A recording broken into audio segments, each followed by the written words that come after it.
Mississippi Valley State University was just invited to Trump's inauguration to play for the entire world to hear. And HBCU, I mean, these kids been playing since they were probably little kids. These kids been playing instruments since 2nd, 3rd, 4th grade. And they're about to be on a world stage for Germany to hear them, Denmark to hear them, Africa can hear them, Australia's going to hear them. Everybody's going to be watching his inauguration, hearing these young Black kids that grew up and dreamed of playing on a world stage for everybody to hear. This is one of the biggest stages they ever going to play on. And guess who's got a problem with it? Black people. Oh, ain't that right? You ain't learned. What's up, everybody? It's your girl Mika, and we're back for another Red Cup Talk. I wanted to come on and talk about Mississippi Valley State University. They are HBCU band that has been invited to play at Trump's inauguration, okay? And when I tell you Black TikTok lost it, they lost it. And it's crazy because at the end of the day, you asked to be included. You guys said Trump was a white supremacist, that he doesn't include Black people in anything. And when he does, all you guys do is try to cancel them or you try to shame them like you did Chrisette Michele, but we'll get there. I want you guys to see the outrage of Black Twitter, Black TikTok, and all the Black blogs that were talking about this. Here we go. Please help me figure out why any HBCU would ever apply, let alone perform at the upcoming Trump inauguration. I'm not sure what's going on in Mississippi, but I don't know if they've caught the memo that this man wants to dismantle the Board of Education.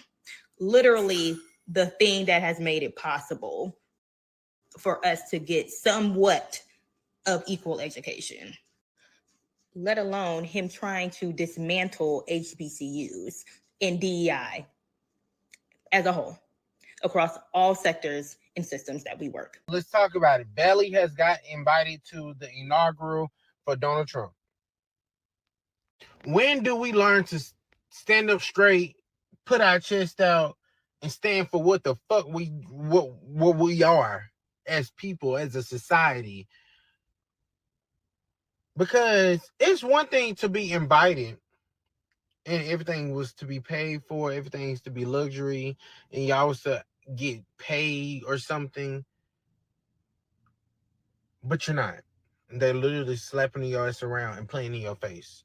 Playing in your face. Making you feel like, oh, this is a historic moment and this can mean so much. What is that going to really do for you in the band? Honestly, what? And the person that's the inaugural is for, it's the Ku Klux Klan, bitch. I don't know. By now, you've probably already seen the headlines and the arguments across social media about how Mississippi Valley State University has been invited to play in the second Trump inaugural parade and how they are raising money, asking for your hard-earned doubloons to make it happen, okay? If you're like me, an HBCU alumna times 2, and current HBCU student, then you've seen in multiple groups on Facebook and other places that folks are like, oh, this is an opportunity. I don't see what's wrong with it. Let's just support them. No, it is completely fine to say no. All right, so you guys just saw that. I don't understand why Mississippi Valley is getting all this hate. They're just a band at a university. Why can't they just play?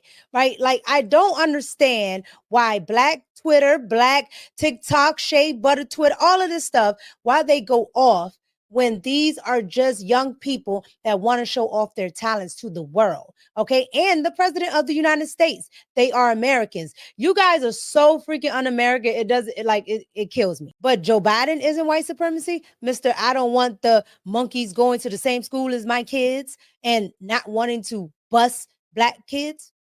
That's not white supremacy. You voted for that. And Kamala, child, only time she talked to HBCUs is when she wants y'all to fundraise, okay? Other than that, she don't care. And she didn't even care the night that she lost. Remember, all those Black kids and adults that were out there in Washington, D.C., standing in Howard's courtyard, she left you out there to dry. She sent somebody else. She didn't even have the audacity to come out and speak to you. But this is where you draw the line. Okay. Now, the rest of TikTok that's sane and not Trump deranged also decided to weigh in on it and thought it was pretty damn good that a black HBCU small university band got invited to play for the president. Here we go. Mississippi Valley State University was just invited to Trump's inauguration to play for the entire world to hear. And HBCU, I mean, these kids been playing since they were probably little kids. These kids been playing instruments since 2nd, 3rd, 4th grade. And they're about to be on a world stage for the Germany to hear them, Denmark to hear them, Africa can hear them, Australia's going to hear them. Everybody's going to be watching his inauguration, hearing these young black kids that grew up and dreamed of playing on a world stage for everybody to hear. This is one of the biggest stages they ever going to play on. And guess who's got a problem with it? Black people. Black people. Now, see, black people didn't have a problem when Kamala Harris had Beyonce paying her $10 million. Didn't have a problem paying Meg Thee Stallion millions of dollars to twerk in front of everybody so the world can see how stupid black people can really look at a presidential inauguration. Nobody had a problem with that. No. But black people got a problem when black people are being put on a world stage, not by somebody black, by Trump, who funded and promised future funding for HBCUs. They're still getting those funds to this day. HBCUs partly exist in the way they do because of legislation that Trump put on the books, not because of Obama or anybody else put on the books, but because of Trump. Mississippi Valley State University, congratulations. You have been invited to march for President-elect Donald Trump during his Mississippi Valley State University, congratulations. You have been invited to march for President-elect Donald Trump during his inauguration. Wow, really? That's amazing. We get to showcase our talents in front of the President of the United States and in front of the whole nation? Oh, yeah, we definitely accept. That'll be a great opportunity. Thank you so much. Wow, y'all ready to jump on an opportunity as soon as the white man hand out some bread, huh? First off, we're taking donations, and secondly, we want to go. We think this will be a great opportunity to showcase our talents in front of the whole nation and the president. It's a great opportunity. Oh, so you want me to pay? You want me to pay so you can go to your little white rally? I don't think so. I think this Mississippi Valley State University and HBCU was invited to the 60th inauguration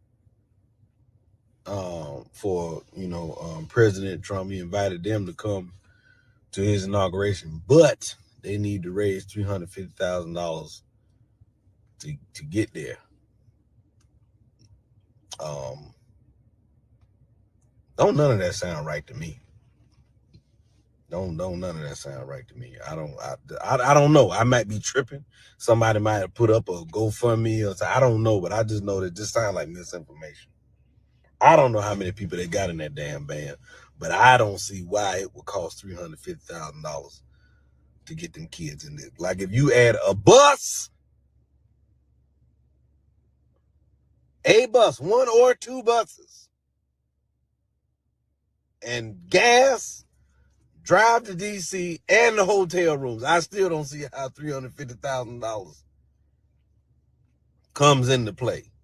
But whatever, the internet is buzzing. It just don't make sense to me. All right, so you guys just saw all of that. And those people are supporting these HBCU bands, which I definitely do. Because at the end of the day, if you want to be included, you have to show up. That's why they're showing up. This isn't about politics. This is about actually being included. And you guys on the left wanted to be included. Well, here it is. This is an all-black band from an HBCU going to perform on the world stage. This is America. They're Americans. Why can't they perform? Like, the left is just stupid at this point. Like, just dumb. All right. And again, I don't like how these blogs are reporting it, because they're reporting it as they have to pay $350,000 to go. Why would they have to? Like, this is just lies, slander, and propaganda. But again, the left will believe anything you put up on the internet about Donald Trump. All right. So go figure. But this isn't the first time that the left has canceled someone for performing for Donald Trump. You guys remember Chrisette Michele? Watch this. She lost fans, she lost followers, she even lost a potential gig with filmmaker Spike Lee. When the news broke, Spike Lee posted on Instagram, I was thinking about using Chrisette's song Black Girl Magic in my Netflix series, She's Gotta Have It, Not Anymore. Then you have Questlove weighing in, of course, the Roots drummer and the Tonight Show band leader, tweeting, I'd pay Chrisette to not perform. Chrisette Michele is with me now. She just released her latest single, a spoken word track called No Political Genius. It is a direct response to the inauguration uproar. It is such a pleasure to meet you. Thank you for coming by. Thanks for having me. Okay, let's back up. Yeah. Why did you say, yes, I'll perform? I said we have to be seen. Somebody's got to see us. The Democrats aren't even coming. I've got to be one and I've got to be there. They've got to hear from us. They got to see what we look like, see what we think like, and see what we think. Because I was watching TV saying, I know he ain't talking to me. You didn't get a chance to talk to him. I got a chance to talk to the entire country, and I think he might be watching. You know who else might be watching is Spike Lee. I want you first to just address Spike Lee and Questlove because of what they said in response to you performing. What would you say to them? Spike Lee, you were supposed to mentor me through this moment. I mean, you came before us. You taught us all of the art for change. This is what art for change is. I wore a Basquiat skirt on the stage of the inaugural ball. Were you not paying attention? And Questlove, you know how much I love you, but I would have paid you to perform. If we're artists, if we're supposed to be the people who shake the world with our art, then we've got to stand on stages where we're uncomfortable and tell our truth. I was so excited to be able to show what we look like, who we are, and what we've got to say on that stage. All right, so you guys just saw that. So here are my thoughts. Let's pour it up. I can't stand the left. The left always wants to tell you what you can do with your time, your money as a person of color, whether you're Latino, whether you're Native American, whether you're Black, mulatto, whatever. The left wants to tell you what you can do with yourself. All right. And you can only vote for them. You can only do things with them, meaning the Democrats. You can only be around the left. The moment you go anywhere else independent, because they came after Jill Stein last year. Okay. And the moment you go as a conservative Republican, how dare you? Those are white supremacists. Meanwhile, you voted for Joe Biden, the KKK eulogist. Whether it's mainstream, where you have your bald-headed reasoning, joyless read, or no Sunny Delight, aka Sunny Hostin, all of these people are Trump deranged, all the way down to Shea Butter Twitter, Black TikTok. Like, these people are Trump deranged. Instead of looking at the opportunities that you have for Black artists, Black children, Black young people in general. Like, you want to be included, show up. Show up. I played the drums. I did ballet. I did tap. Like, as a person of color, like, why wouldn't this be an exciting moment? You're on a grand stage, and Shea Butter Twitter and Shea Butter TikTok are ruining it. You guys get down in the comments and let me know. Do you agree with, Black Twitter, Black TikTok, that you shouldn't perform for the white supremacist Donald Trump? Or do you agree with me and say, hey, this is a great opportunity for people of color, of any race, but especially Black people, to be seen? This is a great stage. Leave politics out of it. Let's show the art. Let's show what HBCUs can do. All right? Get down in the comments and let me know. Like, comment, and subscribe. It's your girl, Mika, and I'm out.